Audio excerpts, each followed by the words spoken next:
Hello friends, मैं हूं आपका दोस्त नरेंद्र माहेश्वरी और आज के इस वीडियो के अंदर हम बात करने वाले हैं कि टाइप्स ऑफ एलसी के बारे में कि ये एलसी जो है वो कितने टाइप की होती है और वो किन किन पर्पस के लिए यूज़ की जाती है। आज मैं पूरी डिटेल के साथ विद एग्जांपल्स जो है मैं आज डिटेल शेयर करूंगा इस वीडियो के अंदर, तो लाजमी जो है वो इस वीडियो को एंड तक आप देखिएगा ताकि जो कॉन्सेप्ट है एलसी का वो क्लियर हो सके और ताकि आप बायर या सेलर के साथ जो है वो कॉन्फिडेंटली जो है वो डील कर सको। तो चलते हैं कंप्यूटर की स्क्रीन के ऊपर जहाँ मैं पूरी डिटेल आपके साथ शेयर करता हूँ। तो हम आ गए कंप्यूटर की स्क्रीन के ऊपर। यहाँ पर हम types of letter of credit यानी एलसी की टाइप हम डिस्कस करेंगे। एक एक करके इनको जो है वो एक्सप्लेन करते हैं कि ये क्या है और किस मकसद के लिए बेसिकली ये जो है वो इस्तेमाल की जाती हैं। सबसे पहले बात करते हैं कमर्शियल लेटर ऑफ क्रेडिट। ये जो आम लेटर ऑफ क्रेडिट जो इंपोर्ट एक्सपोर्ट के बिजनेस के अंदर यूज होती हैं वो यही होती हैं कमर्शियल लेटर ऑफ क्रेडिट। जो सबसे ज़्यादा यूज होने वाली जो एलसी है वो यही होती है। अब इसके अंदर देखिए दोस्तों, हमने अगर आपको नहीं पता कि लेटर ऑफ क्रेडिट होती क्या है और किस मकसद के लिए जो है ये इशू की जाती है, तो बेसिकली हमने अपने पिछले वीडियो के अंदर पूरी डिटेल के साथ बात की थी कि ये लेटर ऑफ क्रेडिट क्या होता है आसान से आसान अल्फाज में और किस मकसद के लिए ये यूज़ किए जाती हैं। अगर आपने वो वीडियो नहीं देखा तो इस वीडियो को यहीं पॉज करें। उस वीडियो का हमने लिंक इस वीडियो के डिस्क्रिप्शन में दे दिया है, वहाँ जाएं, पहले वो वीडियो देख लें कि लेटर ऑफ क्रेडिट बेसिकली क्या जो है ये क्यों और किस मकसद के लिए इशू की जाती हैं। फिर ये आपको वीडियो आपको अच्छे से समझ में आएगा। इसके अलग अलग टाइप्स जो हैं ये अच्छे से आपको समझ में आएंगी, तो वो पहले देख लें फिर इसको कंटिन्यू करें। तो commercial letter of credit basically क्या होता है, तो मैं आपको थोड़ा सा ब्रीफली जो है मैं एक्सप्लेन कर दूं कि लेटर ऑफ क्रेडिट क्यों इशू की जाती हैं।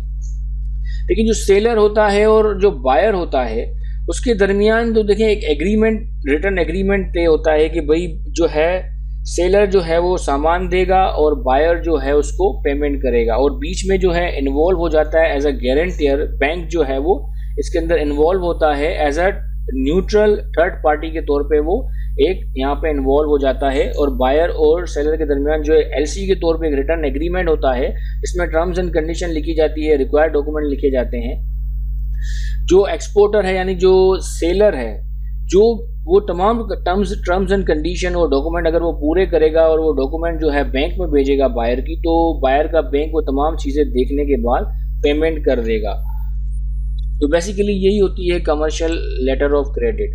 अब हम आगे बढ़ते हैं और हम साइड लेटर ऑफ क्रेडिट को डिस्कस करते हैं कि ये क्या है। साइड लेटर ऑफ क्रेडिट और कमर्शियल लेटर ऑफ क्रेडिट के अंदर ज़्यादा डिफरेंस नहीं है, तकरीबन सेम ही चीज़ें हैं, लेकिन सिर्फ एक चीज़ इसको अलग करती है और वो ये है कि टाइम फ्रेम, जो प्रोसेस का जो टाइम होता है डॉक्यूमेंट को प्रोसेस करने का और पेमेंट का, उसका डिफरेंस होता है। अगर आप एक्सपोर्टर हो, मतलब आपने तमाम डॉक्यूमेंट अगर अच्छे से कलेक्ट करके बायर की बैंक में भिजवा दिए हैं, तो बायर की बैंक जो है वो इस बात का पाबंद है कि वो जल्द से जल्द उन डॉक्यूमेंट को प्रोसेस करे, चेक करे। अगर वो डॉक्यूमेंट सही हैं तो पेमेंट फटाफट रिलीज करे। अगर डॉक्यूमेंट के अंदर कुछ डिस्क्रिपेंसी है तो डिस्क्रिपेंसी लगा कर जो है वो आगे भेजे।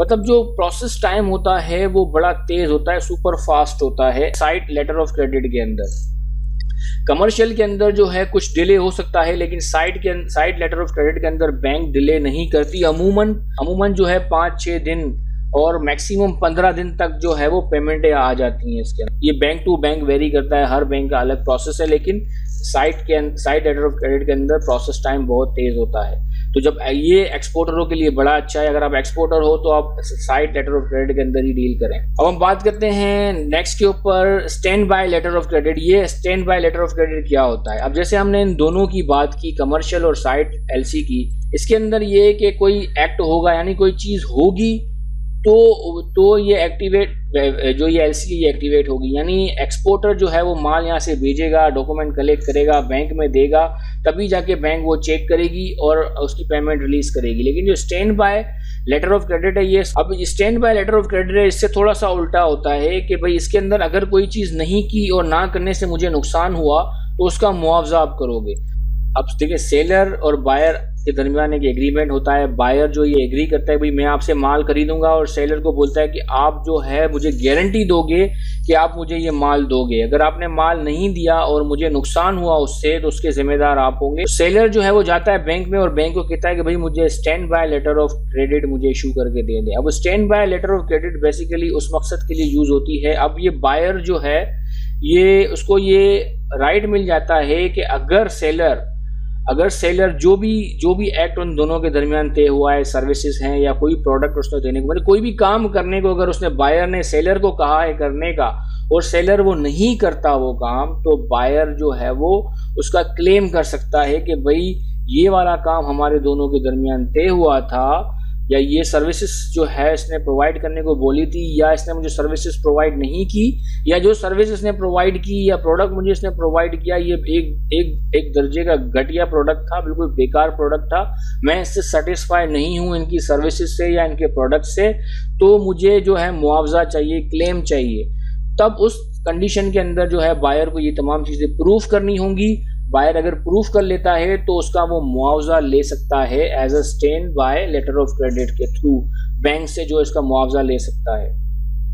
तो बेसिकली यही standby letter of credit का मकसद होता है कि अगर कोई काम नहीं हुआ या सेटिस्फैक्टरीली काम नहीं हुआ, सेटिस्फाई नहीं है आपका जो बायर है, तो आपसे वो क्लेम कर सकता है।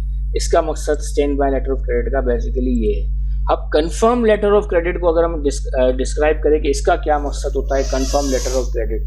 अब जो साइट लेटर ऑफ क्रेडिट है और कमर्शियल लेटर ऑफ क्रेडिट है, ये बिल्कुल सेम इसी तरीके से चीज़ें चलती आएंगी। तो वो इसका लेटर ऑफ क्रेडिट का जो मकसद बेसिकली वही होता है, इंश्योरेंस प्रोवाइड करना किसी चीज़ का। अब यहाँ कंफर्म और अनकन्फर्म का बेसिकली इन दोनों को एक साथ जो है वो एक्सप्लेन कर देते हैं।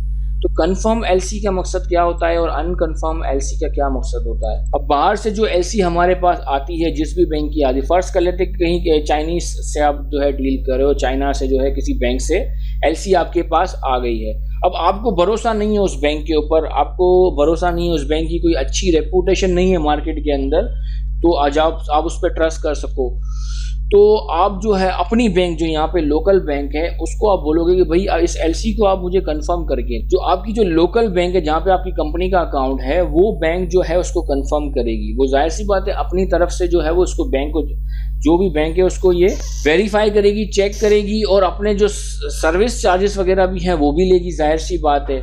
अब उसको वो आपकी जो बैंक है वो इस एलसी को कंफर्म कर देगी। तो इससे फ़ायदा आपको क्या होगा कंफर्म एलसी का? कंफर्म एलसी का बेसिकली फ़ायदा ये होता है कि वो आपकी बायर की बैंक जो है, अगर वो एलसी को जो है वो ऑनर नहीं करती और डॉक्यूमेंट भेजने के बाद भी वो पेमेंट अगर वो नहीं भेजती आपको, तो आपका, अगर आपकी लोकल बैंक ने जो है आपकी एलसी को कंफर्म किया है, तो आपकी लोकल बैंक आपको वो पेमेंट देने की जो है वो पाबंद होगी। आगे से पेमेंट आए कि ना आए, आपकी बैंक यहाँ पे लोकल बैंक जो है वो आपको पेमेंट लाजमी करेगी। बाद में वो उनसे वसूल करेंगे, लेकिन वो आपको जो है वो पेमेंट कर देंगे। अब कंफर्म एलसी करने के बैंक के जाहिर सी बात है कि वो उनके अपने जो है वो अच्छे खासे चार्जेस होंगे। हमने कभी की नहीं है कंफर्म एलसी, तो हमें चार्जेस वगैरह का पता नहीं है। आप बैंक से पता कर सकते हो कि उसके क्या चार्जेस वगैरह होते हैं। और इसी तरीके से अनकन्फर्म जो एलसी है, इसका मतलब ये है कि आपकी एलसी डायरेक्ट आई है, आपके बैंक ने उसको कंफर्म नहीं किया। जो ज़्यादातर एलसीआर जो आती हैं वो अनकन्फर्म ही होती हैं, कंफर्म नहीं होती, क्योंकि यहाँ पर अगर आप कंफर्म कराते हो तो बैंक के अपने अच्छे खासे चार्जेस होते हैं। अब ये एलसी कब कंफर्म कराई जाती है? जब आपको बैंक के ऊपर जो है वो डाउट हो, किसी भी ऐसी बैंक के अंदर, तो भाई मुझे नहीं पता ये बैंक की रेपुटेशन अच्छी है कि नहीं है। अब बैंक, किसी भी बैंक की रेपुटेशन देखना इतना बड़ा मुश्किल नहीं है। आजकल के ऑनलाइन दौर के अंदर जाके गूगल में जाके उस बैंक का नाम लिखे, आगे फ्रॉड, स्कैम, इस तरह के कीवर्ड लगा के चेक करें, आपको पता लग जाएगा कि उसका क्या रैंक है। और टोटल जो वर्ल्ड दुनिया में जितनी भी बैंक्स मौजूद हैं उसके अंदर उस बैंक का रैंक देख लें कि वो कहाँ पर आ रही हैं। वो लास्ट जो है वो 600 बैंक्स हैं उसके अंदर आ रही है, वो 1500 बैंक्स के अंदर आ रही, कहाँ आ रही, कहीं आ रही है तो बेहतर होगी कुछ ना कुछ। अब यहाँ पे ये कंफर्म और अनकन्फर्म एलसी जो है हमने डिस्कस कर ली। अब ये back to back letter of credit को हम जो है वो थोड़ा सा एंड में डिस्कस करेंगे। अभी ये थोड़ा सा कंफ्यूज हो जाओगे आप इस चीज़ को, तो आगे चलते हैं। अब रिवॉल्विंग लेटर ऑफ क्रेडिट को अगर हम समझें तो इसके अंदर देखें सेम ही यही चीज़ें, लेटर ऑफ क्रेडिट जैसे हमने एसाइड और इस तरह से चीज़ें जो है डिस्क्राइब की थी, तो इसके अंदर चीज़ें जो हैं वो चलती रहती हैं। फर्ज कर लेते हैं कि आप जो है वो बायर हो और आप किसी सेलर से डील कर रहे हो, तो आप अपने बैंक में जाओगे और बोलोगे भाई मैं सेलर से डील कर रहा हूँ, मुझे लेटर ऑफ क्रेडिट को जो है वो एलसी जो है वो खुलवानी है। तो आप एलसी खुलवाते हो और एलसी जो है वो आप जो भी सप्लायर है उसको आप दे देते हो और इस तरीके से आपकी डील कंप्लीट हो जाती है, पेमेंट हो जाती है। एक डील कंप्लीट हो गई, अब नेक्स्ट डील के लिए फिर आप बैंक के पास जाओगे, भाई मुझे एक एलसी खुलवानी है, वो कंप्लीट होगी, फिर नेक्स्ट डील के लिए फिर बार बार आपको हर शिपमेंट पे जो है आपको बैंक के पास जाना पड़ेगा एलसी खुलवाने के लिए, हर एक नई शिपमेंट के लिए। अगर आप जो है एक ही बायर से डील कर रहे हो और एक ही प्रोडक्ट आप डील कर रहे हो, तो आप जो है वो पूरे साल की एलसी खुलवा सकते हो, जिसको रिवॉल्विंग लेटर ऑफ क्रेडिट जो है ये कहा जाता है। आप एक ही एलसी जो है आप खुलवा लेते हो और सप्लायर को दे देते हो, वो पूरा साल चल रही होती है एलसी। अब आपको सिर्फ ये एस्टीमेट लगाना होता है कि कितने रुपए की एलसी आपको खुलवानी है पूरे साल में, आप इस बायर से कितने रुपयों का जो है वो बिजनेस करोगे। आप उतनी अमाउंट की आप एलसी खुलवा के अपने सप्लायर को दे दें, वो एलसी रिवॉल्व होती रहेगी, एक शिपमेंट हो गई फिर दूसरी तीसरी, मतलब पूरे साल, मतलब जिसकी जितनी उनकी अमाउंट है वो, और अगर अमाउंट ज़्यादा है तो वो पूरा साल चलती रहेगी। आपको बार बार बैंक के पास जाकर ख्वार होने की ज़रूरत नहीं पड़ती। ये रिवॉल्विंग एलसी अगर आप खुलवा लेते हो तो आपका काम हो जाता है। तो बेसिकली रिवॉल्विंग एलसी का मकसद ये होता है। अब हम आगे बढ़ते हैं और नेक्स्ट की बात करते हैं, वो है deferred payment letter of credit. अब ये डेफर्ड पेमेंट का जो है ये एलसी, ये इसका क्या मकसद होता है? इसका बेसिकली मकसद ये होता है, जैसे एलसी जैसे हमने साइड एलसी के अंदर बात की थी कि जैसे ही डॉक्यूमेंट पहुंचते हैं बैंक चेक करती है आपके डॉक्यूमेंट ओके हैं, तमाम कंडीशन जो है वो सही से फिल की गई हैं, बैंक इमीडिएटली आपको पेमेंट करता है।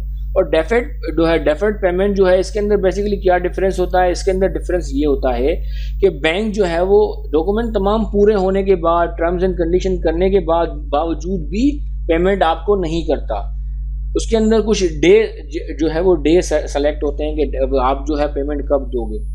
10 दिन है, 20 दिन है, 30 दिन है, 90 दिन है, 120 दिन है, जितने भी दिन बायर और सेलर के दरमियान तय हुए हैं डेफर्ड पेमेंट एलसी के अंदर, तो उतने दिनों बाद जो है वो पेमेंट बैंक आपको करेगा।